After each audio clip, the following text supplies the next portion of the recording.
देवता पूजा पूर्वं चतुर्थ देवता पूजा परस्ते हे मा शक्ति देवी तमेव जगत्कर्मकारिणी ओम दिगारुण्य चंद्रमुण्ड विनाशिनी আমার লোগোটা লাগা আগামী দিনগুলো তাদের জীবনে, তাদের পরিবারের প্রিয়জনদের জীবনে অনেক বেশি উন্নয়ন সমৃদ্ধি নিয়ে আসছে এবং প্রতিটা লোকের জীবন আরও সমৃদ্ধশালী হোক। আমি সর্বশক্তিমানের কাছে এটাই প্রার্থনা করি। আজকে এই মন্দিরে আসতে পেরে ঈশ্বর দেবতার মূর্তির আমি অত্যন্ত ধন্য মনে করছি। নতুন বছরের শুরুতেই ঈশ্বর সর্বশক্তিমানের আশীর্বাদ নিয়ে আমরা ত্রিপুরার মাটি থেকে আবার আমাদের কার্যকলাপ শুরু করে বিজেপির হাত থেকে, বিজেপির অপশাসন থেকে ত্রিপুরাকে মুক্ত করার যে শপথ আমরা নিয়েছি, সেই যুদ্ধে আমরা অবিচল থেকে আগামী দিন লড়াই করব এবং এক ছটাক জমি তৃণমূল কংগ্রেস ছাড়বে না। যুদ্ধক্ষেত্র থেকে 1 ইঞ্চি জায়গা আমরা ছাড়ব না।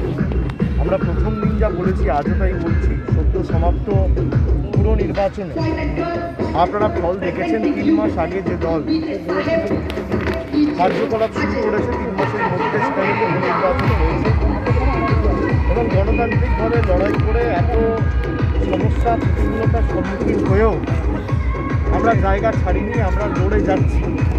যেখানে প্রার্থীরা নিজেদের ভোটাধিকার প্রয়োগ করতে পারেনি, সেখানে তৃণমূল কংগ্রেস 3 মাসের মধ্যে নিজেদের সংগঠন শুরু করে প্রায় 24% ভোট সারা রাজ্য জুড়ে পেয়েছি।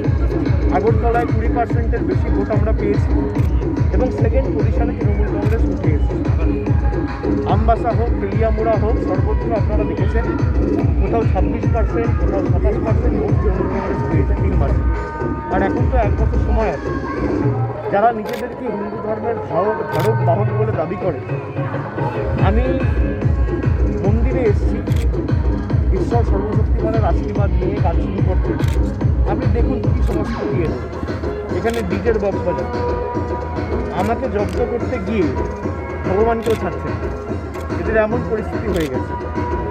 পিপিলিকার পাখা গজায় পরিবার তো। এই বিপ্লব দেবের রাজনৈতিকভাবে ইনি দেউলিয়া হয়ে গেছে, কোনো কিছু করতে পারছেন না। উন্নয়ন তো নেই, রাজনৈতিক কোনো কথা বলতে পারছেন না তৃণমূল কংগ্রেসকে আটকানো ছাড়া।